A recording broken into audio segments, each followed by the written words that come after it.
32 પૂતળીની 32 વાર્તાઓમાંથી આ ચોથી વાર્તા છે, સિંહલ દ્વીપની વાર્તા। તો ચાલો વાર્તા સાંભળીએ। ચોથે દિવસે રાજા ભોજ સિંહાસન ઉપર બેસવા જાય છે ત્યારે માનવંતી નામની પૂતળીએ તેમને અટકાવ્યા અને બોલી, રાજા વિક્રમે પરોપકાર અને વીરતાના જે કાર્યો કર્યા તેવા કાર્યો કરનાર જ આ સિંહાસન ઉપર બેસી શકે। આમ કહી ભોજ રાજાના સૂચનથી તેણે વિક્રમ રાજાના પરાક્રમની નવી વાર્તા કહેવી શરૂ કરી। એક રાતે રાજા વિક્રમ અસ્ત્ર શસ્ત્ર સાથે અંધારપટ ઓઢી રાત્રિના સમયે નગરચર્યા જોવા નીકળ્યા। તેઓ હર્ષિત માતાને યાદ કરતા આગળ વધવા લાગ્યા। તેઓ આખું નગર ફરી વળ્યા। નગરની બહાર દૂરથી આવતા પ્રકાશ પર તેમની નજર પડી। પ્રકાશ જોઈ તેઓએ વિચાર્યું કે જરૂર ત્યાં દવ બળે છે। તેઓ નજીક ગયા કે આગના ભડકા જોયા અને આ આગના ભડકામાં એક બ્રાહ્મણ પડવાની તૈયારી કરતો હતો। વિક્રમ રાજાને પોતાના નગરમાં આવવું જોઈને ખૂબ દુઃખ થયું। જેવો પેલો બ્રાહ્મણ આગમાં પડવા જાય છે કે તરત વિક્રમ રાજાએ તેને તેમ કરતો અટકાવ્યો અને પૂછ્યું, ભાઈ ઊભો રહે, એવું તો તારે માથે શું દુઃખ આવી પડ્યું છે કે આજે તારે આગમાં પડવાનો વારો આવ્યો? બ્રાહ્મણ બોલ્યો, હું એક શ્રીમંત ઘરની પુત્રીને પરણ્યો હતો અને ઘર જમાઈ તરીકે સસરાને ત્યાં જ રહેતો હતો। અમારા બંનેના દિવસો ખૂબ આનંદમાં પસાર થતા હતા, પણ કુદરતને અમારું સુખ ગમ્યું નહીં। થોડા દિવસમાં મારી પત્ની ગુજરી ગઈ અને તેના વિયોગમાં ચોરી ચોરીને મારી હાલત ખરાબ થઈ ગઈ। મારું જીવન ઝેર જેવું બની ગયું, છતાં જેમ તેમ હું દુઃખમાં દહાડા કાઢતો હતો। એવામાં એક રાત્રે મને સ્વપ્ન આવ્યું। સ્વપ્નમાં હું એક બગીચામાં ગયો। ત્યાં એક રૂપસુંદરી હાથી ઉપર બેસીને મારી સામે જોતી હતી। તેના હાથમાં વરમાળા હતી। તે વરમાળાવાળો હાથ ઊંચો કરી મને નજીક આવવા ઈશારો કરતી હતી। હું હરખભેર થઈને તેની તરફ દોડ્યો કે ધબાક દઈને નીચે પટકાઈ પડ્યો। મારી આંખ ઉઘડી ગઈ અને મારું સોનેરી સ્વપ્ન સરી પડ્યું। ત્યારથી મારા અંતરમાં આગ સળગી રહી છે। મને તે સુંદરીને પરણવાની ધૂન લાગી છે। હું તો તેના વિચારોમાં ખાધા પીધા વગર દિવસો ગુજારતો હતો। હવે તો મને જીવવું અસહ્ય થઈ પડ્યું છે। સ્ત્રીના વિજોગની વેદના સહેવા કરતાં મરવું વધારે સારું છે। તેથી જ આગમાં પડી હું જીવનનો અંત આણવા તત્પર થયો છું। જો કોઈ મને સ્વપ્નાની સુંદરીને મેળવી આપવાનું વચન આપે તો હું મરવાનો વિચાર માંડી વાળું। વિક્રમ રાજાએ પોતાની ઓળખાણ આપી તેને ધીરજ રાખવાનું કહ્યું। તેમણે બ્રાહ્મણની પાસે મહિનાની મુદત માગી અને પ્રાણના ભોગે પણ તેની સ્વપ્ન સુંદરી મેળવી આપશે એવું આશ્વાસન આપ્યું। પછી રાજા બ્રાહ્મણને પોતાના રાજમહેલે લઈ ગયા અને ત્યાં તેને રાખ્યો। સવાર થતાં વિક્રમ રાજાને ચિંતા થવા લાગી। તેમને દિલમાં ત્રાસકો પડવા લાગ્યો કે બ્રાહ્મણને વચન આપતા તો આપી દીધું, પણ હવે તે પૂરું કેવી રીતે કરી શકશે?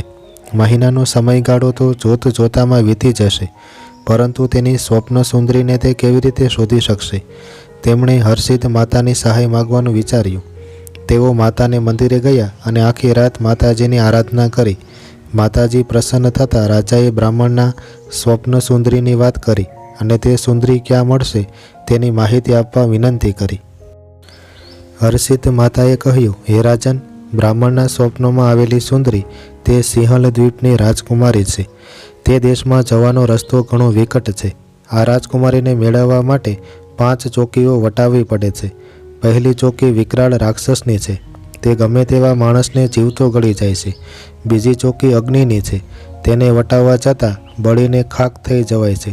ત્રીજી ચોકી સિંચાણા નામના પ્રચંડ પક્ષીની છે, તે પક્ષી ગમે તેવાને ચાંચ મારી માંસ ખાઈ જાય છે। તેની જોડી બીજા કેટલાય પંખીઓ પણ છે।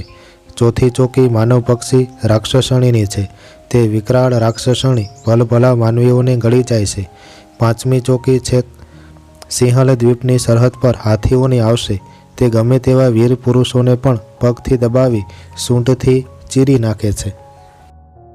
કોઈ વીર પુરુષ બધા સંકટો વટાવીને સિંહલ દ્વીપમાં દાખલ થાય તો તે પથ્થરનું પૂતળું બની જાય છે, માટે ત્યાં કોઈ જવાનું સાહસ કરતું નથી। પરંતુ તું તો સાહસિક છે અને મારો દાસ પણ છે, એટલે તને કંઈ વાંધો નહીં આવે। છતાં વેતાળને પણ તારી સાથે રાખજે, તારું કાર્ય ફતેહ થશે। બીજે દિવસે વિક્રમ રાજા માતાજીને નમન કરી અદૃશ્ય વેતાળને લઈ સિંહલ દ્વીપ જવા નીકળ્યા રસ્તામાં પહેલી ચોકી ભયંકર રાક્ષસની આવી. રાક્ષસ વિક્રમ રાજાને જોતાં જ ભયંકર ત્રાડ પાડીને સામો મારવા ધસ્યો. વિક્રમ રાજા રાક્ષસને જોઈ સાવધ થઈ ગયા. તેમણે માતાજી અને વેતાળનું સ્મરણ કર્યું. વેતાળે વિક્રમ રાજાનું ભયંકર દૈત્ય જેવું રૂપ બનાવી દીધું. રાજાએ રાક્ષસને મુક્કો મારી દૂર ફેંકી દીધો. પણ પછી તે રાક્ષસે બમણું જોર કર્યું. રાક્ષસ છલાંગ મારી બાથ ભીડવા ગયો કે તરત જ વિક્રમ રાજા વેત્યા જેવા નાના થઈ ગયા. આમ બંને વચ્ચે લાંબા સમય સુધી યુદ્ધ ચાલ્યું. અંતે રાક્ષસ માર ખાઈ ખાઈને પછડાઈ ગયો. તે સમજી ગયો કે આ કોઈ સામાન્ય માનવી નથી, એટલે તે નાસીને પોતાના મહેલ તરફ દોડ્યો. રાજા પણ તેની પાછળ પાછળ પકડવા માટે મહેલમાં પ્રવેશ્યા તો એક વિશાળ ખંડમાં હિંડોળા ખાટ પર 16 શણગાર સજીને કોઈ રાજકુંવરી બેઠી હતી. તેને જોતાં જ રાજા અસલ સ્વરૂપમાં આવી ગયા અને બોલ્યા, હે કુંવરી, તમે કોણ છો? તમે આવા રાક્ષસના મહેલમાં ક્યાંથી? હે રાજન, કહેતા કુંવરી બોલી, હું કનકવતી નગરીના રાજા કનકસેનની પુત્રી ચંદ્રકાંતા છું. એક દિવસ હું મારી સખીઓ સાથે નાહવા માટે નદીએ ગઈ હતી. ત્યાંથી આ રાક્ષસ મને ઉપાડી લાવેલો. તે મને અહીં લાવ્યો ત્યારથી તેની નજરથી વેગળી જવા દેતો નથી. એટલું સારું છે કે તે મને પોતાની પુત્રીની જેમ રાખે છે, પરંતુ છેવટે તો તે રાક્ષસ જ છે ને. મને મારા માતા પિતાના વિયોગનું ભારે દુઃખ છે. તમે મને આ રાક્ષસના સકંજામાંથી મુક્ત કરો તો તમારો મોટો ઉપકાર ગણાશે. વિક્રમ રાજાએ કહ્યું, હે કુંવરી, આ રાક્ષસને મેં હરાવી દીધો છે, પણ તે આ મહેલમાં ક્યાંક સંતાઈ ગયો છે. તેને માર્યા પછી જ હું તને કાયમ માટે મુક્ત કરીશ.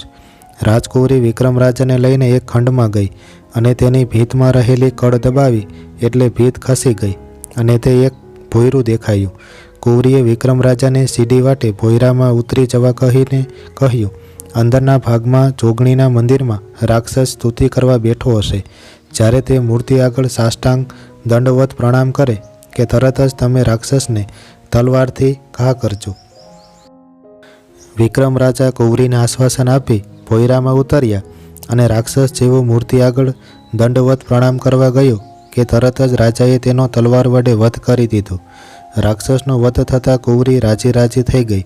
વિક્રમ રાજાએ બહાર આવી રાજકુમારીને બધી વાત કરી અને પોતે હજી બીજી 4 ચોકીઓ વટાવી લેશે ત્યાર પછી પાછા ફરતી વખતે તેને સાથે લેતા જવાનું વચન આપ્યું. રાજા ત્યાંથી આગળ વધ્યા. ત્યાં બીજી ચોકી અગ્નિની આવી. દૂર દૂર સુધી ચૌતરફ અગ્નિ સળગી રહ્યો હતો. આ અગ્નિની વચ્ચેથી પસાર કેવી રીતે થવાય?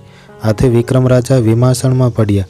રસ્તો ન સૂઝતા તેમણે વેતાળને યાદ કર્યો અને કહ્યું, હે વીર વેતાળ, તું ઇન્દ્ર રાજા પાસે જા અને મારી વાત કહી વરસાદ વરસાવવા કહે. તરત વેતાળ ઇન્દ્ર રાજા પાસે ગયો અને પરદુઃખ ભંજન વિક્રમ રાજાને મદદ કરવા માટે વિનંતી કરી. વિક્રમ રાજાનું નામ સાંભળતા જ ઇન્દ્ર રાજાને આનંદ થયો. તેઓ જાણતા હતા કે રાજન ભલાઈના કાર્યો માટે જ મદદ માગે છે, એટલે તેમણે મેઘને આજ્ઞા કરી કે વિક્રમ રાજાને મદદ કરો. વેતાળ મેઘ સાથે વિક્રમ રાજા પાસે આવ્યો. મેઘે અગ્નિને ઇન્દ્ર રાજાને આણ દીધી કે તરત જ અગ્નિ 2 ભાગમાં વહેંચાઈ ગયો.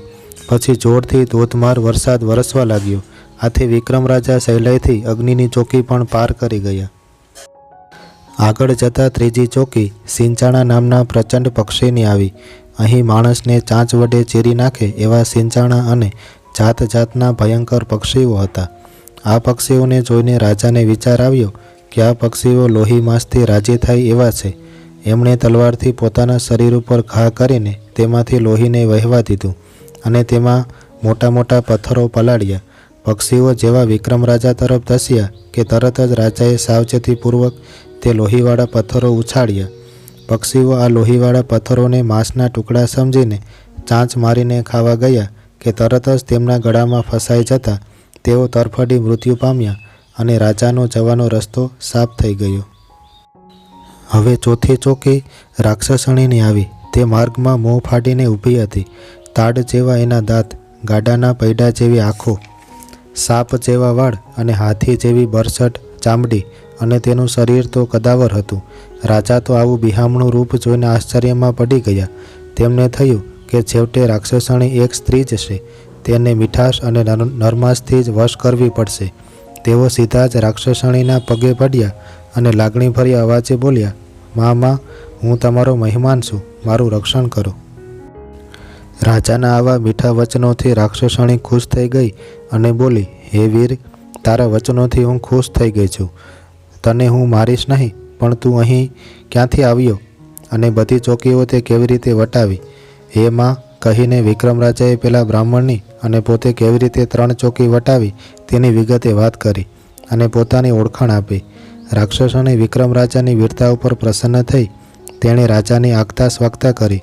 પરંતુ જ્યારે રાજાએ સિંહલ દેશ જઈને રાજકુમારીને લાવવાની વાત કરી ત્યારે રાક્ષસણી ગુસ્સે થઈ ગઈ અને બોલી, તમે મને માં કહી છે એટલે જીવતા છોડું છું, પરંતુ સિંહલ દેશ જવાનો વિચાર માંડી વાળો અને અહીંથી પાછા ચાલ્યા જાઓ. રાજાને આ રાક્ષસણી સાથે યુદ્ધ કરવાનું ઠીક લાગ્યું નહીં. તેમણે વીર વેતાળનું ધ્યાન ધર્યું. વેતાળે રાતોરાત લાંબી અને ઊંડી સુરંગ ખોદી કાઢી કે જે રાક્ષસણીની ચોકી નીચે થઈ સીધી સિંહલ દેશ નીકળાઈ. રાજાના આ સુરંગ વાટે સિંહલ દેશમાં આવી પહોંચ્યા. રાજા જેવો સિંહલ દેશમાં પ્રવેશ કરવા જાય છે ત્યાં 5મી ચોકી હાથીઓની આવી. મોટા પર્વત જેવા હાથીઓ વિક્રમ રાજાને જોતા જ કારમી કિકિયારો કરતા દોડી આવ્યા. પરંતુ વિક્રમ રાજાએ સાવધાનીપૂર્વક તલવારના એક જ ઝાટકે આગળના હાથીની સૂંઢ કાપી નાખી. તે સાથે જ બધા હાથીઓ ગભરાઈને નાસવા લાગ્યા. હવે રાજાએ નિરાંતનો શ્વાસ લીધો. તેમણે હિંમત રાખી યુક્તિ પ્રયુક્તિથી 5 ચોકીઓ વટાવી દીધી હતી. હવે તેઓ સિંહલ દેશના દરવાજા આગળ આવી પહોંચ્યા. તેમને ખબર હતી કે દરવાજાની અંદર દાખલ થનાર પથ્થરનું પૂતળું બની જાય છે. એટલે તેમણે વીર વેતાળની મદદથી એક ભોંયરું ખોદાવ્યું અને તે ભોંયરા વાટે તેઓ નગરની અંદર ઘણી દૂર આવી પહોંચ્યા. નગરની અંદર નંદનવન જેવી વાડીઓ, રંગબેરંગી ફુવારા અને 7 માળની મહેલાતો જોઈ રાજા તો આભા બની ગયા. ઇન્દ્રની ઇન્દ્રપુરીને શરમાવે એવી આ લંકા નગરી હતી. તેઓ ફરતા ફરતા નંદનવન જેવી સુંદર વાડીમાં આવ્યા. આ વાડીમાં સરખે સરખી સહેલીઓ રમતી હતી. વાડીમાં અજાણ્યા માનવીને જોતા બધી સહેલીઓ તેમને ઘેરી વળી અને ઉપરાઉપરી પ્રશ્નો પૂછવા લાગી કે તમે કોણ છો, ક્યાંથી આવ્યા છો, શા માટે આવ્યા છો? વિક્રમ રાજાએ તેમને પોતાની ઓળખાણ આપી અને પોતે શા હેતુથી આવ્યા છે તે પણ જણાવ્યું અને કહ્યું, પોતાની હર્ષિત માતા અને વીર વેતાળની સહાય છે તથા પોતાના દેશના બ્રાહ્મણને આ દેશની કોઈ સ્વરૂપાન સુંદરીએ લગ્ન કરવા માટે પસંદ કર્યો હતો અને તે સુંદરી તે બ્રાહ્મણને હાથણી ઉપર બેસી વરમાળા આરોપવા આવી હતી.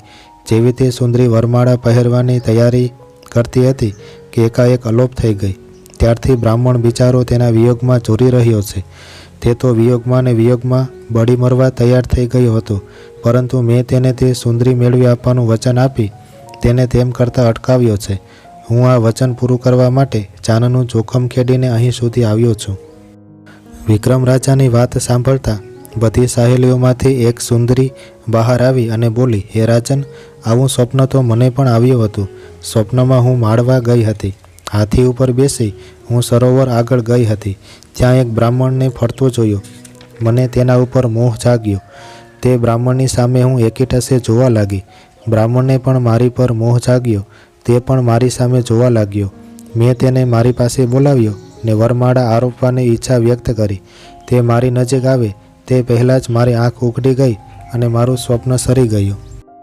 વિક્રમ રાજાએ કહ્યું, હે સુંદરી, હું જે બ્રાહ્મણ માટે અહીં આવ્યો છું તે બ્રાહ્મણને પણ આવું જ સ્વપ્ન આવ્યું હતું. એટલે સાબિત થાય છે કે બ્રાહ્મણના સ્વપ્નની સુંદરી તમે જ છો. હવે તમે મારી સાથે માળવા ચાલો અને તે બ્રાહ્મણના ગળામાં વરમાળા આરોપી તેને સુખી કરો. સિંહલ દ્વીપની સુંદરી પોતાના માતા પિતા પાસે વિક્રમ રાજાને લઈ ગઈ અને તેમની ઓળખાણ આપી. તેણે પોતાના માતા પિતાને પોતાના સ્વપ્નની અને બ્રાહ્મણને આવેલા સ્વપ્નની વાત કરી. વિક્રમ રાજા આ બ્રાહ્મણના સ્વપ્નની સુંદરીને શોધવા માટે અહીં આવ્યા છે તે પણ જણાવ્યું. રાજા રાણીએ પોતાની કુંવરીને ઘણો કરિયાવર આપી વિક્રમ રાજાની સાથે મોકલી. રસ્તામાં પેલા રાક્ષસનો મહેલ આવ્યો. ત્યાંથી રાજાએ રાજકુંવરીને પણ સાથે લીધી અને તેને તેના ગામે કુશળતાથી પહોંચાડી દીધી. પછી રાજા ઉજ્જૈની નગરીમાં આવ્યા. આખા નગરમાં બધે વાત ફેલાઈ ગઈ કે રાજા બ્રાહ્મણનું વચન પાળવા માટે ઘણી મુસીબતોનો સામનો કરીને સિંહલ દેશ જઈ ત્યાંની રાજકુંવરીને સાથે લઈને આવ્યા છે. રાજાએ બ્રાહ્મણને બોલાવી તેના સિંહલ દ્વીપની કુંવરી સાથે લગ્ન કરાવી આપ્યા. રાજાએ બ્રાહ્મણને રહેવા માટે મહેલ અને પુષ્કળ ધન સંપત્તિ આપી. વાર્તા પૂરી કર્યા પછી માનવંતી પુતળી કહેવા લાગી, હે ભોજ રાજા, તમે રાજા વિક્રમની જેમ સાહસ, પરાક્રમ અને ભલાઈના કામ કરવાને યોગ્ય હોવ તો જ આ સિંહાસન ઉપર બેસી શકો છો. આટલું કહી તે પૂતળી સડસડાટ કરતી આકાશ માર્ગે ઉડી ગઈ અને આપણી વાર્તા પણ અહીં પૂરી થાય છે.